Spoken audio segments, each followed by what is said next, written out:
Assalamualaikum pemirsa. Kembali lagi di vlog Ican Salon Pagar Alam. Kali ini kita akan membahas tentang manfaat buah pare. Meskipun rasa pahitnya mungkin membuat beberapa orang ragu untuk mencicipinya, namun kandungan nutrisi di dalamnya membuat pare layak dijuluki sebagai buah ajaib. Manfaatnya adalah 1. Mengatur gula darah. 2. Mendukung kesuburan. 3. Menurunkan risiko kanker.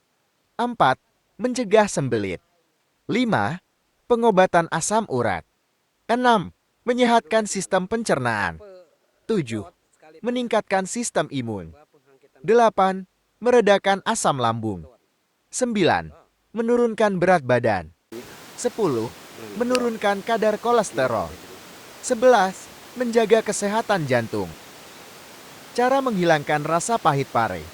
Pare yang terkenal dengan rasa pahitnya tidak selalu disukai oleh semua orang. Namun, kita memiliki opsi untuk mengatasi karakteristik pahit pada pare dengan beberapa langkah tertentu. Melakukan pengikisan pada permukaan kulitnya. Setelah mengikis permukaan kulit yang kasar, iris pare dan singkirkan bijinya sebelum proses memasak dimulai. Gosok dan rendam pare dalam garam selama 20-30 menit.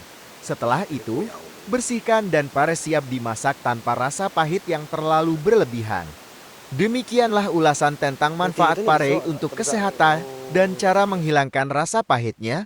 Semoga ini bermanfaat ya.